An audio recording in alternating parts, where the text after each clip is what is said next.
Hey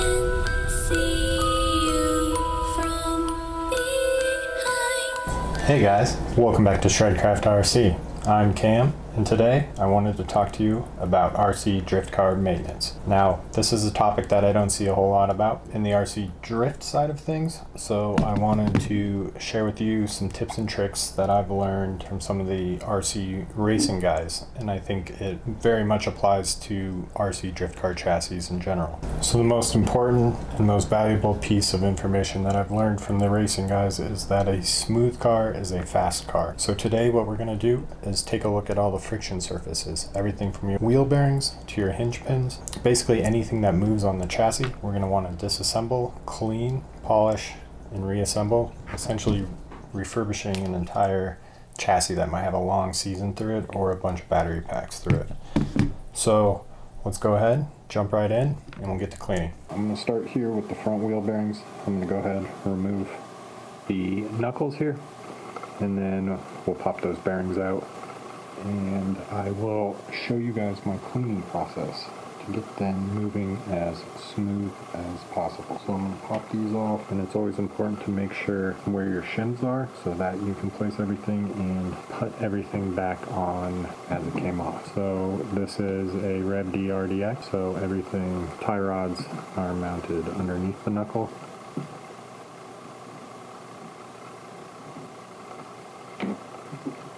Go ahead and do that on both sides here. So these are the Rev D knuckles designed for the RDX, and I have the Rev D hubs in there. And as you can see, I've already cleaned these so they spin nice and freely. But to get them off, I'm going to use a wheel here, insert into the hex, and then I can hold the knuckle and loosen up the hex in here. And I'm not sure if you guys are going to be able to tell on camera here, but I do have a shim on this knuckle, and that will just keep the least amount of play that I can with these knuckles to allow them to spin freely and not be too loose inside the knuckle. So here are two bearings, and if you'll notice, I did remove the dust shields. I think they add a little friction to the surface, so removing those lets these spin nice and freely. And then I'll pop this one off really quick, and I will show you the cleaning process.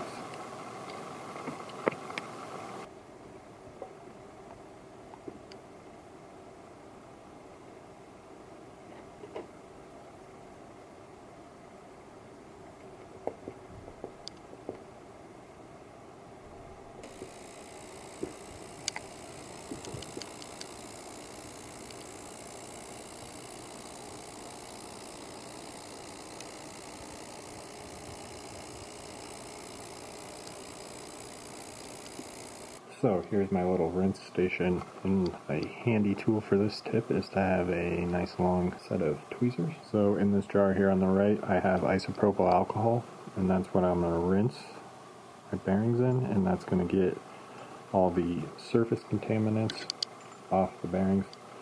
And I'll let them sit in there for a little bit, just kind of shake them around. And in this jar on the left, I'm going to add acetone.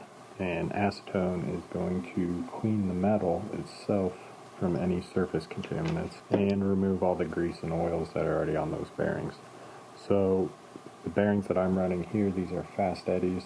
These are for the YB2, but they also work on the RDX and various other models. You just need to make sure that your width of these bearings are the same as what you're taking off your car. So after I let these sit in the alcohol, kind of agitate it a little bit, and it'll be hard to tell on camera, but you can tell the alcohol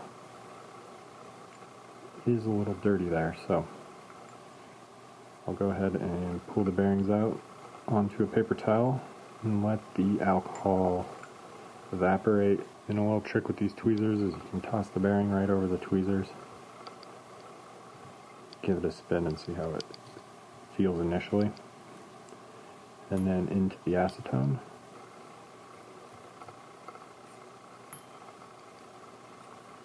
This will also help kind of break up any grease or oil that's on the surface of the bearing.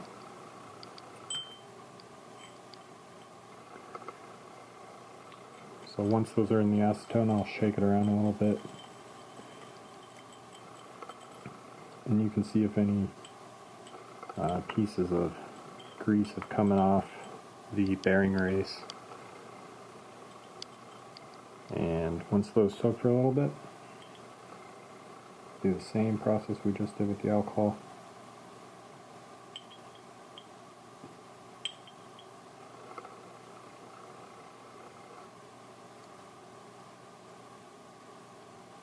Kind of let those dry off. Toss them on the tweezers. See if you guys can hear that next to the mic, but it spins nice and freely. So I'll give each bearing a good little spin to make sure they're all kind of the same type of smoothness. And if there's a crunch, I'll visually inspect and see if there's anything in the race up against the bearings. And if so, you can take a small knife or a small pick tool and kind of get in there and dig it out, and then toss it back in the acetone, re-rinse, and repeat the process. And since I've gone through these already, I know they're all pretty good. So once that is done, you can go ahead and reassemble your knuckle, and then I would repeat the same process for the rear knuckles on the car. And one thing I do, since I don't replace the dust shields, where our track is smooth, polished concrete, so I don't need to worry about too much debris getting in these. But I will make sure that the lock race is on the outside, just in case there is an impact. The tiny ball bearings will fall into the inside of the hub, or into the inside of the knuckle and not the outside. So just prevents a mess. Get this reassembled here. Make sure my shim on the hub is still in the correct spot. And then I'm just going to snug it down with the wheel again here. Not too tight. Now if I hold the knuckle,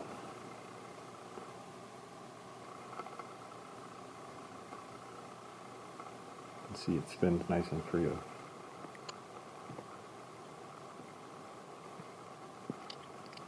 And there's a set of freshly refurbished knuckles and hubs. So I'm going to set those aside next to our shims. And one thing to do while the front end is taken apart, after you've gone through your wheel bearings, is to check all the ball joints. Now, especially on these front arms and your tie rods, these see a bunch of constant stress moving back and forth with the steering rack and moving up and down with the swing of the suspension. So you want to make sure that these balls aren't loose, because if they're loose, you're essentially going to be having a variable toe and variable alignment on your front end, and that's one thing you don't want with an RC drift car. So go through, check every ball for any excess play. Also make sure that it is moving freely and it's not sticking. If there's a bunch of dirt and grime in these ball joints, go ahead and pop them out. So it's good to have a set of ball joint pliers around, just like these that I have here. And then what you can do, how there's these holes, you can put the thread right in there, pop the ball out, and just go ahead and wipe it down and see if there's any grease or grime on there. And then just the reverse process to pop those balls back in. Take your pliers here, just press it back down, making sure it moves nice and freely. So I've gone through and I've replaced all my arms ball cups here, so these are a little snug, but I know that they'll break in shortly. Once you've gone through and checked all those, the next thing to do is to check your steering rack and just check for play. I've had some of the bearings on the bell crank wipers themselves back out, but I also don't use Loctite on these, since I do disassemble and reassemble this car quite often. I can feel that this one is nice and snug. Like I said, I've gone through before and tightened those up. The front end is feeling solid and refurbished, so you can go ahead and reassemble the front knuckles here and then move on to the rear end, and we'll see how those friction parts are feeling.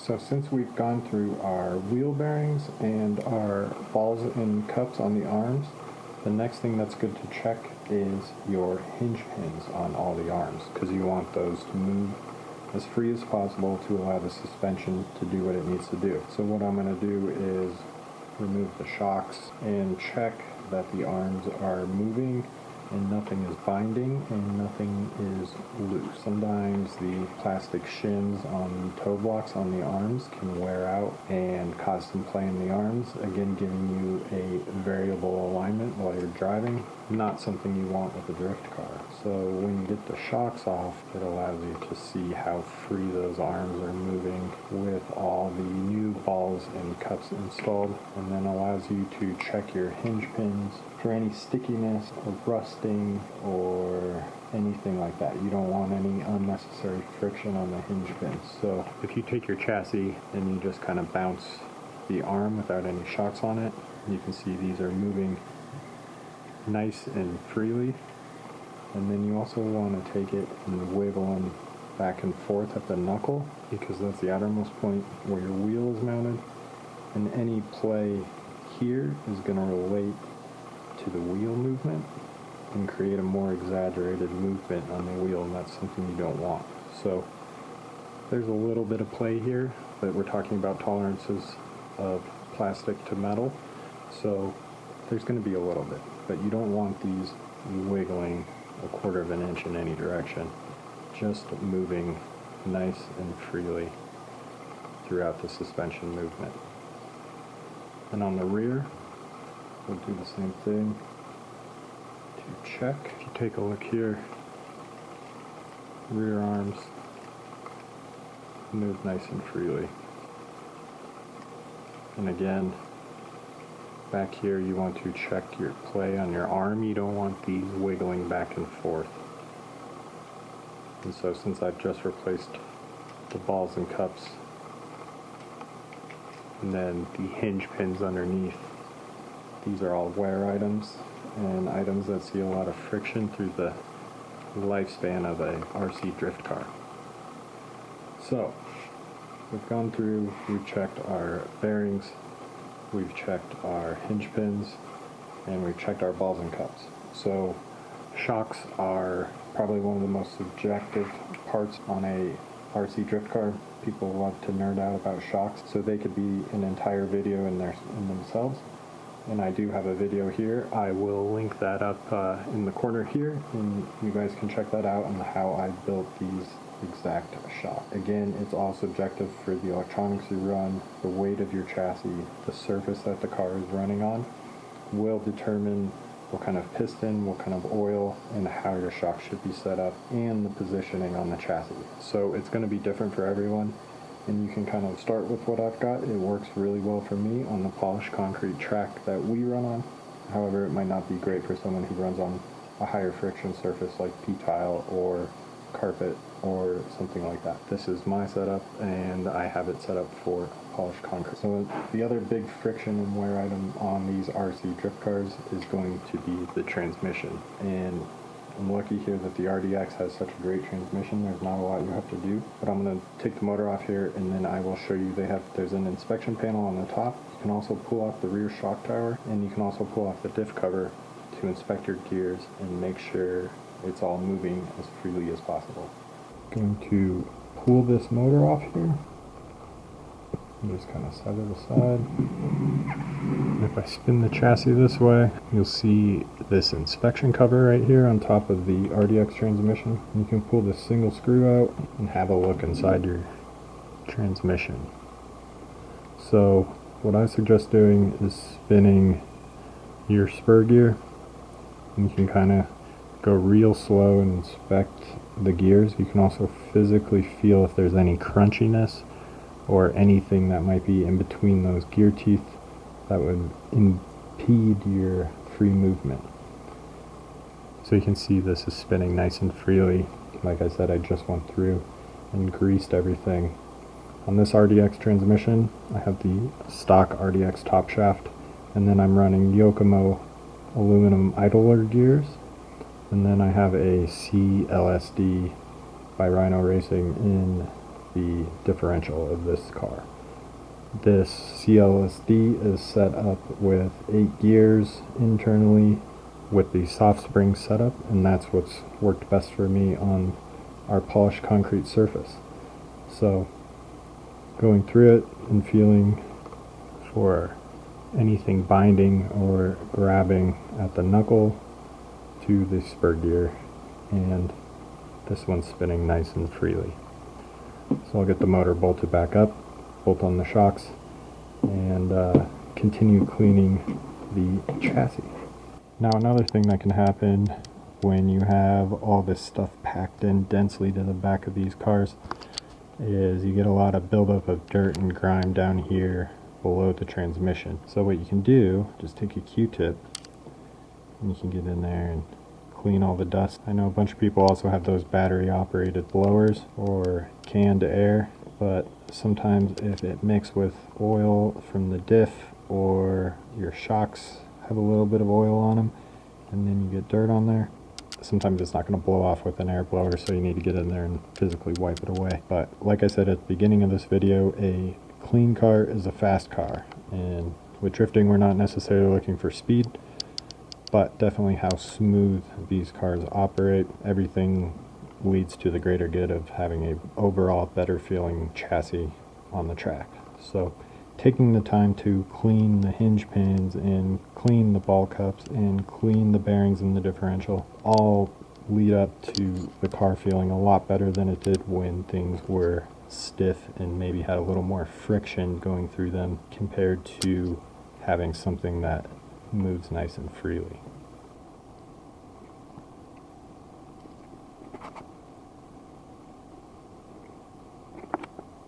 So here I am setting the lash on the pinion and spur, and if you can see there is just a little bit of wiggle room there, and you do that because you don't want the motor shaft pushing down on the spur gear, which is attached directly to the top shaft, so any pressure onto the spur gear could cause problems internally in the transmission. So you want to make sure there's a little play there and these two are not pushing against each other. So having a little gap in those teeth is always recommended. Some people recommend putting a piece of paper and then setting your tightness. Once you do it a few times, you kind of have a feeling by hand to feel how loose and how tight that should be. So you want that to spin nice and freely. Quick pro tip here, but having an assortment of ball cups, tie rods, shims, and extra ball studs is very handy in instances like this where you're continuously maintaining your RC drift car. So just something I like to do, nicely organized, and I can go in and pull out whatever size I need if I need to build a new link or turnbuckle or anything of that nature. It's just nice to have some extras on hand. So quick little pro tip for you. So it's definitely something satisfying after having cleaned all your friction surfaces and done all the maintenance on your RC drift chassis. You can reap the rewards of your hard work and see how nice and freely everything spins.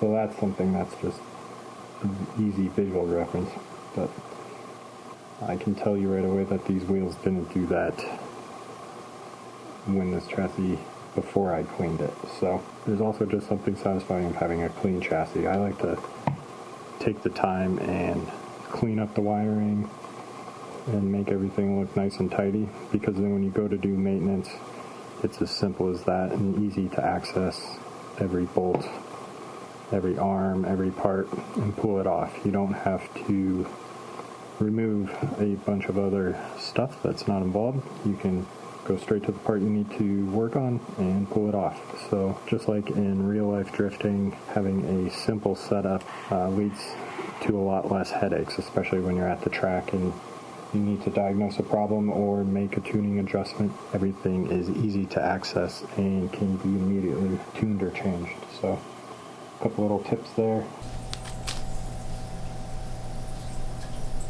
So that's one clean, free spinning chassis. So I hope you guys enjoyed that video. Hope some of you found that useful and enjoyed some of the tips and tricks on maintaining and keeping your RC drift chassis clean and functioning like the first day you got it. Be sure to let me know down in the comments if you guys have any of your own tips or tricks. I always like to hear what other guys are doing, and there's always something to learn in this hobby. I just want to say thanks to all the new subscribers. We're really close to 13,000 subscribers, so that's been a pretty exciting milestone to come up to. Channel's always growing and always looking for more ideas and stuff that you guys want to know more about. So also drop those down in the comments and I will take a look and make some more RC drift content videos for you. If there's anything else you guys want to see RC drift related, be sure to let me know down in the comments. I always like to see what you guys are after. Just want to say thanks again for watching, and I'll catch you guys on the next video. See ya.